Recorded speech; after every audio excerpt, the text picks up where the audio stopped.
धर्म और संस्कृति के शहर इंदौर में रेणुका पुंडरीक गोस्वामी की ओर से निमाई पाठशाला आयोजित की गई, जहां इस पाठशाला में युवाओं को भक्ति का पाठ पढ़ाया गया।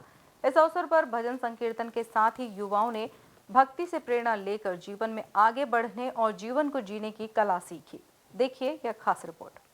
देवी अहिल्या विश्वविद्यालय के ऑडिटोरियम खंडवा रोड पर निमाई पाठशाला की क्लास आयोजित की गई, जहां स्टूडेंट्स के लिए खास सेशन का आयोजन किया गया। इस खास सेशन में भजन संकीर्तन के साथ ही पुंडरीक गोस्वामी की ओर से इस पाठशाला में युवाओं को भक्ति का पाठ पढ़ाया गया। साथ ही यहां युवाओं ने भक्ति से प्रेरणा लेकर जीवन में आगे बढ़ने और जीवन को जीने की कला सीखी। आप सब लोग भारतीय परंपरा से जुड़े रहिए। हमारे यहाँ की सबसे बड़ी सामर्थ्य है हमारे शास्त्र। हमारे शास्त्रों के भीतर जो छुपा है वो पूरी दुनिया में कहीं नहीं है। पर आज दुर्भाग्य की बात यह है, आज किसी फॉरेनर को लाकर माँ अहिल्याबाई की मूर्ति के सामने खड़ा किया जाए, वो फील नहीं कर सकता जो इंदौर वासी कर सकता है, क्योंकि वो अहिल्याबाई जी के इतिहास से परिचित है। एक सुंदर मूर्ति उसे आकर्षण दे सकती है। मैं सच बात बताऊं, एयरपोर्ट पर कल कई सारे लोग सेल्फी खींच रहे थे, जो एक सजावट बन रही थी अराइवल्स पर माँ अहिल्याबाई की महादेव के सामने इंदौर के एयरपोर्ट पर। कई विदेशी लोग भी थे, फोटो खींच रहे थे। हम लोगों ने हाथ जोड़कर प्रणाम किया। उनकी कृपा से हम लोग इस धरती पर प्रवेश कर पा रहे हैं। बस मैं यही कहना चाहता हूँ, जब कोई जानता ही नहीं होगा राम और कृष्ण कौन है, गीता क्या कहना चाह रही है, तो कैसे उसके प्रति उनके हृदय में आकर्षण पैदा हो सकता है। आज के युवा को सीधा कहोगे तो दिया अगरबत्ती करके जला दे, और वो जानते ही नहीं है कि कृष्ण ने गीता में क्या कह दिया। ऊर्ध्वमूलमदशाखम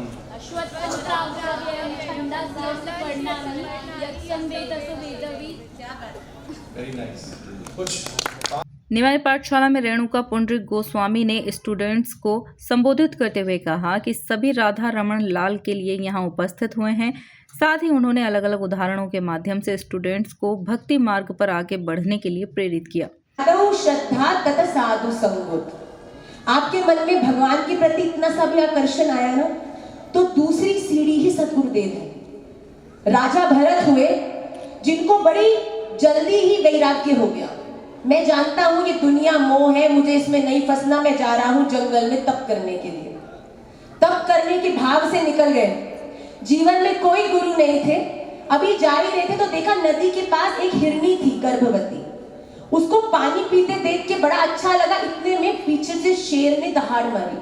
वो हिरनी इतना डर गई कि उसी समय उसने अपने छोटे से हिरण को जन्म दे दिया और डर के मारे वहां से भाग गई। तो राजा भरत ने देखा वो छोटा सा हिरण पानी में डूबने वाला है, दौड़ के गए, उसे निकाला। आसपास देखा इसे यहीं छोड़ दिया था, कोई ना कोई जानवर खा जाएगा, क्या करूं क्या करूं। तो उनके मन में वात्सल्य आया और उन्होंने कहा इसको मैं पालता हूं। जो राजा घर में नहीं फंसा, राज्य में नहीं फंसा, पत्नियों में नहीं फंसा, धन में नहीं फंसा, वो जंगल में आके एक हिरण के बच्चे में फंस गया। अरे पालन पोषण करने लगा, बड़ा प्यार करता। अब पहले जहां ध्यान करने बैठता तो स्वयं चेतना में राधा रमण प्रकट होते। अब क्या होता, जब ध्यान करता तो चेतना में फुदकता हुआ हिरण का बच्चा दिखता। बड़ा बड़ा परेशान, अरे क्या हो रहा है क्या हो रहा है। एक दिन वो हिरण जब थोड़ा बड़ा हो गया तो वो हिरण ने देखा कि कुछ हिरणों की टोली वहां से निकल रही थी। उसने सोचा ये जो व्यक्ति मुझे पाल रहा है ये तो मेरे जैसा दिखता नहीं, पर ये सब तो बिल्कुल मेरे जैसे, शायद ये मेरे हैं, और उनके साथ चला गया। राजा भरत जब वापस आए तो उन्होंने देखा कहां गया कहां गया कहां गया। आप सोचो एक मैया से उसका बच्चा बिछड़ जाए तो कैसी बावरी हो जाती है वो, वैसे ही हिरण के विरह में राजा भरत बावरे हो गए। और जब उन्हें पता चला कि हिरण चला गया, हिरण के विरह में उनका शरीर त्याग हो गया। अगला जन्म उन्हें हिरण के ही रूप में लेना पड़ा। अंतकाले च मामेव स्मरण मुक्त्वा कलेवरम यह प्रयाति समद्भावम याति नास्त्यत्र संशय। मैं आपको श्लोक इसलिए बता रही हूँ कि ये मैं नहीं, स्वयं भगवान कह रहे हैं।